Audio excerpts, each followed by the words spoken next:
नमस्कार, मैं हूं आपका मूवी फनाटिक हार्दिक और आज मैं देख के आया हूं छोरी। और ये मूवी देखने के बाद आपको पूरा हक है कि आप मुझसे पूछो कि बॉस कैसी लगी।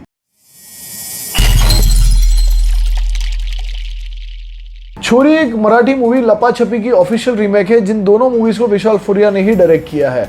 हालांकि मैं मराठी मूवी देख नहीं पाया, लेकिन छोरी को as a horror movie pitch किया जा रहा है, प्रमोट किया जा रहा है। बट मेरे अनुसार ये एक ड्रामा मूवी है जिसका हॉरर एक छोटा सा एलिमेंट है।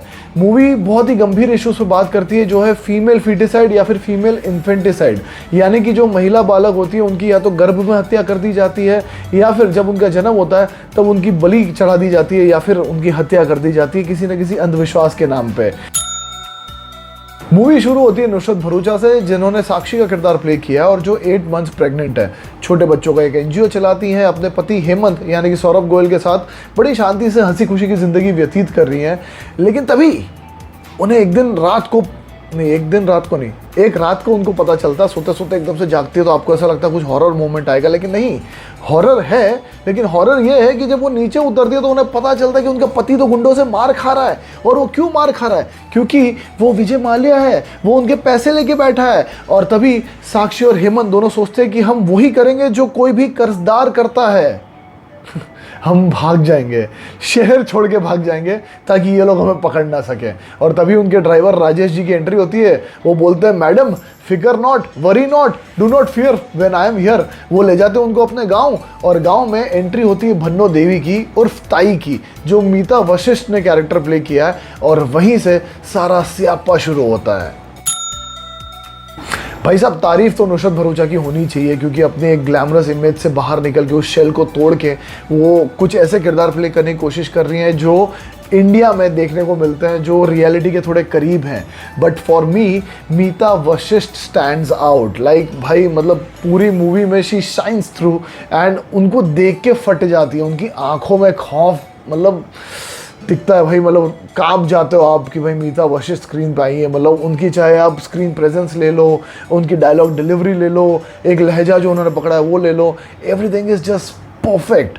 उसके अलावा एक और चीज़ जो मुझे बड़ी मतलब सही लगी, बड़ा मज़ा आया, कि हम अक्सर बचपन से देखते आ रहे हैं कि कोई भी हॉरर मूवी होती है तो जहाँ पे आवाज़ आ रही है और आप रात को अकेले हो घर में, तो आप वहाँ नहीं जाते हो, दैट इज़ कॉमन सेंस। लेकिन मूवीज़ में ऐसा नहीं होता। मूवीज़ में जहाँ आवाज़ आ रही है इंसान वहीं दौड़ के जाता है। तो इसमें एक ऐसा सीन आता है कि जब नुसरत खेत की तरफ जा रही होती है, तब एकदम से उन्हें कुछ ऐसा दिखता है, एक्टिविटी हो रही है, तो फट से पलट जाती है। And I am like, dude, यही तो करना होता है सारी मूवीज़ में।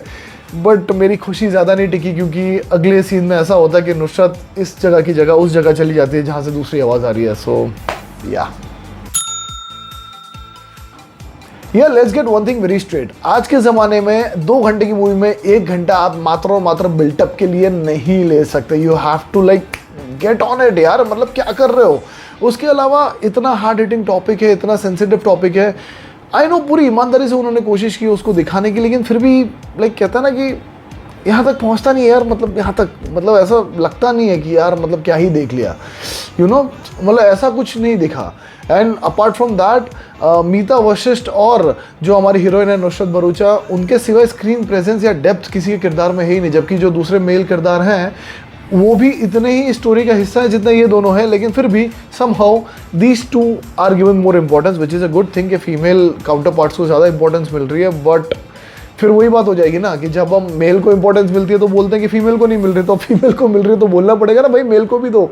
एक बैलेंस होना चाहिए यार। And last but not the least, ये मूवी का जो क्लाइमैक्स था, जो एंड था, बहुत ही ज़्यादा अंडरवेलमिंग था, बहुत अंडरवेलमिंग। मतलब आई वॉज डिसअपॉइंटेड। मतलब मैं उतना डिसअपॉइंटेड था जितना मैं कंगना की ट्वीट पढ़ के होता हूँ, उतना ही डिसअपॉइंटेड था जितना जब वर्ल्ड कप से इंडिया बाहर निकल गई तब हुआ था। भाई साहब, मुद्दे की बात यह है कि ये मूवी कतई एवरेज है। अगर आप नहीं देखोगे तो भी चलेगा, लेकिन अगर आपको ऐसा लगता है कि यार इसको क्या पता है, ये हमें बताएगा क्या, हम देखेंगे, हम बताएंगे, तो ठीक है, देख लो। फिर कमेंट सेक्शन में बता देना कैसी लगी। भाई मैं जो बोल रहा था कुछ लॉजिक था कि नहीं था, या फिर पूरा ही गलत था। सो आप देख लेना, फिर आप डिसाइड कर लेना। बाकी मैं तो कहूँगा भाई, गर्लफ्रेंड या वाइफ को एकदम मस्त लॉन्ग ड्राइव पे ले जाओ, वो भी थोड़ा प्यार देंगी, दुआएं देंगी आपको। एंड अगर निकल ही रहो ड्राइव पे तो जाते जाते सब्सक्राइब भी कर देना, तो हमारी दुआ भी लगी जाएगी, है ना। Bye bye.